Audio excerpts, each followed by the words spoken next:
আজ আমি তোমাদের সামনে কোনো ভ্রমণের ভিডিও নিয়ে আসিনি। আজ আমরা কয়েকজন বন্ধু মিলে এসেছি একটা স্পেশাল কাজের জন্য।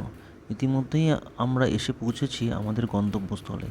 তোমরা কিছুক্ষণের মধ্যেই জানতে পারবে যে আমরা কোন স্পেশাল কাজের জন্য এসেছি।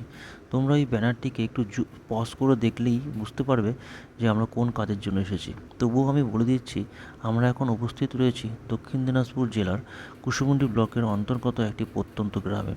তো এটি একটি অনাথ আশ্রম, যেখানে 30 থেকে 35টি ছোট ছোট বাচ্চা রয়েছে এবং তাদের দেখাশোনা করেন একজন প্রাইমারি রিটায়ার্ড স্কুল শিক্ষক। তিনি তার পেনশনের সমস্ত টাকা দিয়ে তাদের দেখাশোনা করেন, তাদের খাওয়া দাওয়ার ব্যবস্থা করা এবং পড়াশোনার ব্যবস্থা তিনি করেন। অনেক সময় তার পক্ষেও অসম্ভব হয়ে পড়ে এই বাচ্চাদের খাওয়া দাওয়ার ব্যবস্থা করা এবং পড়াশোনার ব্যবস্থা করা। তাই তিনি অনেক সময় বিভিন্ন এনজিও সংস্থা, বিভিন্ন তার পরিচিত কোনো সার্কেলে ফোন করে বলেন যে তাদের জন্য কিছু খাওয়ারের সংস্থান করা বা যার যেমন সাধ্যমতো কিছু হেল্প করা। কারণ এই 30 থেকে 35টি বাচ্চাকে খাওয়ানো দাওয়ানো একটা সাধারণ ব্যাপার নয়, তার পক্ষে অসম্ভব হয়ে পড়ে। এই যে সেই অনাথ আশ্রম, যেখানে দেখুন ঘরগুলো রয়েছে, এই ঘরগুলোতেই সেই বাচ্চারা থাকে, অনেক কষ্ট করেই থাকে। তো আমরাও আমাদের সাধ্যমতো কিছু খাবার নিয়ে আমরা উপস্থিত হয়েছি। তো এই যে দেখুন বাচ্চাগুলো, তো আমরা আজ এখানকার যিনি রয়েছেন মেন, যিনি পরিচালনা করেন তার পেনশনের টাকা দিয়ে, তার সঙ্গে কিছু কথা বলবো এবং এই আশ্রমের ইতিহাস সম্বন্ধে জানবো। ওই যে বসে রয়েছেন, তার সঙ্গে আমরা এখন কথা বলবো। আজকে আমরা উপস্থিত হয়েছি শেয়ারিং কেয়ারিংয়ের পক্ষ থেকে বাগডুমা অনাথ আশ্রমে। তো এই অনাথ আশ্রমের যিনি কর্ণধার বা যিনি পরিচালনা করেন, ওনার মুখ থেকে শুনে নিব যে এই আশ্রমটির ইতিহাস সম্বন্ধে, বা এই আশ্রমটি কীভাবে চলে, বা এখানে কত বাচ্চা আছে, তাদের কীভাবে পরিচর্যা হয়, পড়াশোনা হয়, সেই সম্বন্ধে আজকে স্যারের মুখ থেকে শুনবো। তো স্যারকে আমরা জিজ্ঞাসা করব যে স্যার, এই আশ্রমটার ইতিহাস সম্বন্ধে আজকে আপনার মুখ থেকে শুনবো আজ আমরা। এই আশ্রমটা 1998 সালে স্থাপিত হয়। হ্যাঁ, এটা বাগডুমা গ্রামেরই পাশে মৈস্তল গ্রামে অবস্থিত, লাগোয়া গ্রাম। এখানে এতদিন ধরে 2098 সাল থেকে পাটখড়ির বেড়ার এগুলো দিয়েই ঘরবাড়ি নির্মাণ ছিল। 18 সালের পরে একটু উন্নতি হয়েছে। এখানে 30টা এসটি এসসি বাচ্চা, অনাথ বাচ্চা থাকে। এদের রীতিমতো যা ভরণ পোষণ দেওয়া আমরা দেই এবং পড়াশোনার যতদূর সম্ভব ভালো শিক্ষাদানের প্রচেষ্টাও করি। বর্তমানে ছেলেরা নবাঙ্গপুর এসটিএসসিতে পড়াশোনা করছে, বড় ছেলেরা হাই স্কুলে পড়ছে, কেউ 11-12-এও পড়ছে। হ্যাঁ, আচ্ছা, মাঝখানে একটা প্রশ্ন করি। এই যে আপনি 30টা বাচ্চা এখানে থাকে, তো তাদের তো একটা ভালো পরিমাণ টাকা খরচা হয় তাদের খাওয়া দাওয়ার জন্য। তো সেই টাকাটা আপনারা কোথা থেকে সংস্থান করেন, বা নাকি কোনো মানুষ এসে সাহায্য করে, এটা একটু বলুন। এটা এই কথাটা সত্যি একটা বড় বিষয়। এটা 1998 সালে যখন স্থাপিত হয় তখন আমার বেতনের টাকাই চলতে চলতে এখনও চলছে। তার মানে 2016 সালে রিটায়ারমেন্ট হয়, তারপরে পেনশনের টাকায় বর্তমানে চলছে। হ্যাঁ, এটা আমরা বাইরে কোনো কালেকশান গ্রহণ করতে যাই না, বা বাইরে কালেকশানের জন্যও যাই না, গভীর ভিলেজে থাকি।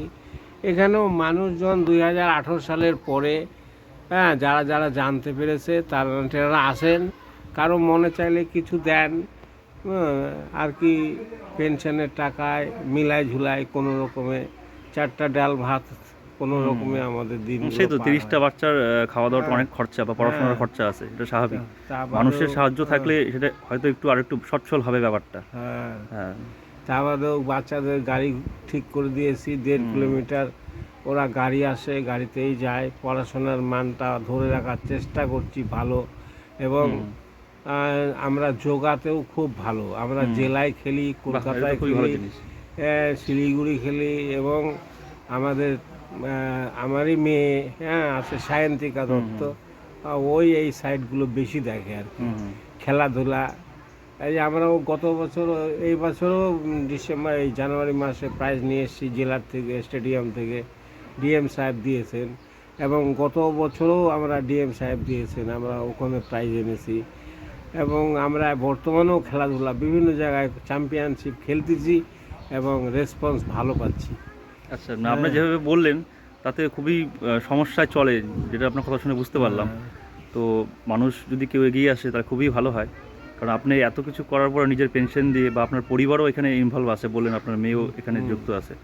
তো খুবই ভালো লাগলো আপনার এই প্রচেষ্টা। তো তো আমিও চাইবো যে আপনার মানে আমার এই ভিডিওর মাধ্যমে সকলকে জানাতে, যাতে সহৃদয় ব্যক্তিরা এগিয়ে আসেন, আপনাকে একটু সাহায্য করতে পারেন, তাহলে হয়তো বাচ্চারাও একটু সুস্বাস্থ্য পাবে এবং পড়াশোনা একটু এগিয়ে যেতে পারবে। এবার আপনি যথেষ্ট করেছেন, মাধ্যমিক পাশ করেছেন, 11-12 পরে বললেন, মানে এটা আপনার মানে খুব মানে স্বয়ং হয়তো ভগবান আপনাকেই পাঠিয়েছে এই বাচ্চাদেরকে দেখানোর জন্য।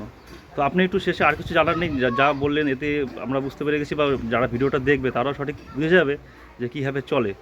তো আপনি একটু বলে দিন যে এই অ্যাড্রেসটা কী করে, অ্যাড্রেসটা একটু পরিষ্কার বলে দিন যাতে মানুষ আসতে পারে। হ্যাঁ, এটা যেখান থেকে আসো মহিপাল দিঘি একটা জায়গা আছে, মহিপাল দিঘি। এটা কুসুমুন্ডি দিয়েও আসা যায়, বংশিয়ারি দিয়েও আসা যায়। এই মহিপাল থেকে 5 কিলোমিটার ভিতরে বাংলাদেশ বর্ডারের তীরে অবস্থিত আচ্ছা। এই বাগডুমা গ্রাম। বাগডুমা গ্রামের সংলগ্ন মস্তল গ্রাম। এই মস্তল গ্রামে এই নীলকণ্ঠেশ্বর অনাথ আশ্রম অবস্থিত। হ্যাঁ, আমাদের গুগলসেও লিংক আছে, ম্যাপ আছে, যদি কেউ ম্যাপ দেখে আসতে চায় তাও আসতে পারেন। হ্যাঁ, এই তো এইভাবে আসতে চাইলে আমাদের ফোন নাম্বারে যোগাযোগ করবেন, আমরাও আপনাকে আসার জন্য হেল্প দেখাবো। ঠিক আছে, দর্শকদের জন্য বলছি, স্যারের মুখ থেকে তো অ্যাড্রেসটা শুনলেনই, এবার আমরাও আমার ডেসক্রিপশন লিঙ্কে অ্যাড্রেসটা দিয়ে দেবো এবং স্যারের ফোন নাম্বারও দিয়ে দেবো, পুরো অ্যাড্রেস দিয়ে দেবো, যাতে মানুষের আসতে সমস্যা না হয়। মানে আমরা চাই মানুষ এখানে আসুক, স্যারকে একটু সাহায্য করুক, যাতে এখানকার এই 30-35টা বাচ্চা তাদের সুস্বাস্থ্যর দিকে, মানে সুস্বাস্থ্য যাতে উন্নতি হয়, বা পড়াশোনাটা যাতে স্যার চালিয়ে যেতে পারে, তাতে একটু সাহায্য হবে আর কি। তো আমরা একটু এখন তো দেখিনি যে এই আশ্রমটা সম্বন্ধে, বা আশ্রমে কতগুলো বাচ্চা আছে, বা আশ্রমটা একটু ঘুরিয়ে আপনাদেরকে দেখাই। এই যে আশ্রমের এগুলো পুরোটাই ঘর, এখানে বাচ্চারা থাকে। এনারাও সব আশ্রমের পরিচর্যা করেন, দায়িত্বে থাকেন। এসব আশ্রমের এগুলো থাকার ঘর, কোনো রকমের আর কি কষ্টে থাকে বাচ্চারা। গরমের দিনে খুবই অসুবিধা হয়, ফ্যান ট্যান অ্যাভেলেবেল নেই। তো আজ আমরা এসেছিলাম একটু সাহায্য করার জন্য। স্যার বলেছিল আমাদের যে কিছু সাহায্য করার জন্য। এই স্যাররা এখানে, বাচ্চারা এখানে দুপুরবেলা একটু ঘুমিয়ে আছে, এখনও খাওয়া দাওয়া হয়নি, স্নান টান হয়ে গেছে। তো বাচ্চাদের সঙ্গে একটু কথা বলে নেবো যে তারা কীভাবে চলে এখানে। আচ্ছা, একজন আসো একটু। বললাম তোমাদের এখানে খাওয়া দাওয়া ঠিকঠাক হয়, তাই তো? মোটামুটি হয় আর কি। তো তোমরা কোন স্কুলে পড়ো? লোহাগঞ্জ হাই স্কুল। তুমি কি কোন ক্লাসে পড়ো? 6। আর এখন এই বাচ্চাটা 6-এ পড়ে, মানে স্যারের সাহায্য, মানে প্রচেষ্টাতে 6-এ পড়ে। এবং অনেকে আছে যারা 11-এও পড়ে, তারা অনেকে মাধ্যমিকের পরে ছুটির পরে বাড়ি গেছে।